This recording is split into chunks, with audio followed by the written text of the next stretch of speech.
Friends, welcome to the new episode of my channel. আমি বিক্রম।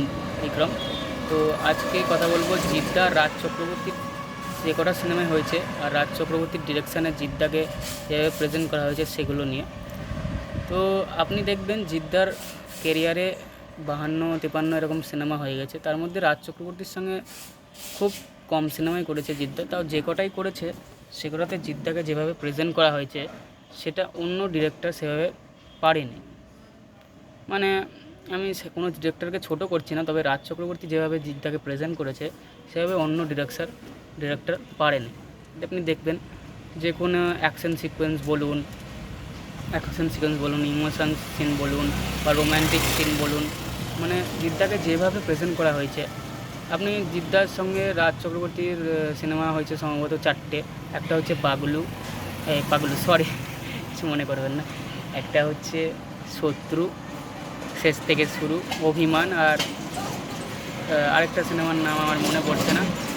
যাই হোক, এই 3টে সিনেমার নাম আমার মনে পড়লো, কিন্তু এই কটা সিনেমার মধ্যে দেখবেন আপনি জিদ্দাকে যেভাবে প্রেজেন্ট করা হয়েছে। অভিমানে আপনি দেখুন, অভিমানে যে অ্যাকশন সিকোয়েন্সগুলো হচ্ছে, জিদ্দা যে সাইলেন্টভাবে রয়েছে এবং অ্যাটিটিউডভাবে যে ডায়লগগুলো বলছে সেগুলো মানে অন্য আপনি ডিরেক্টরের দেখুন, মানে সেভাবে জিদ্দাকে একটা সিরিয়াসনেসভাবে যেগুলো পাওয়া যায় রাজ চক্রবর্তীর সিনেমাতে, দেখবেন সিরিয়াসনেসটা জিদ্দার মধ্যে থাকে।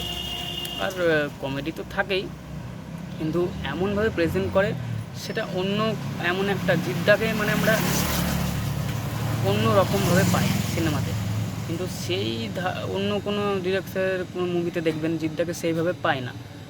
তো আমার খুবই ভালো লাগে জিদ্দা আর রাজ চক্রবর্তীর ডিরেকশানের যে মুভিগুলো হয়েছে।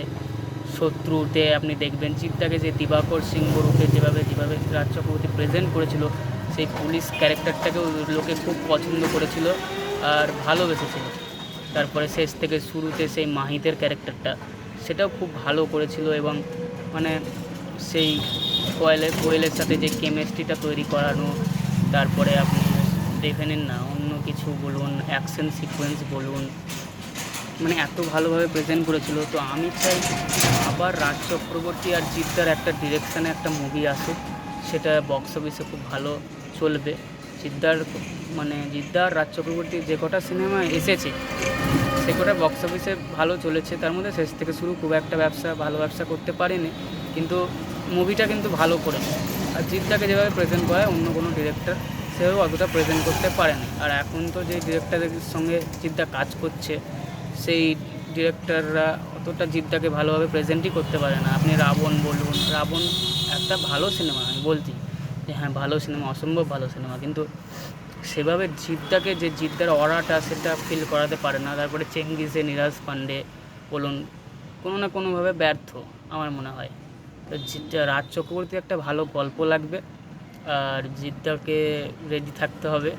যে আমি চাই যে জিদ্দা আর রাজ চক্রবর্তী আবার একটা সিনেমাতে জয়েন হোক এবং কাজ করুক, তাতে সবারই ভালো হবে, ইন্ডাস্ট্রির ভালো হবে।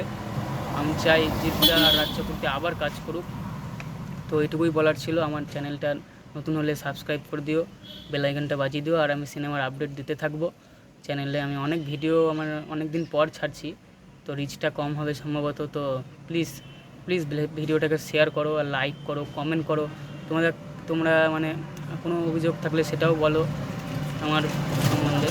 তো আমি চাই রাজ চক্রবর্তী আর জিদ্দার জুটিটা আবার ফিরে আসুক, এটাই আমি চাই।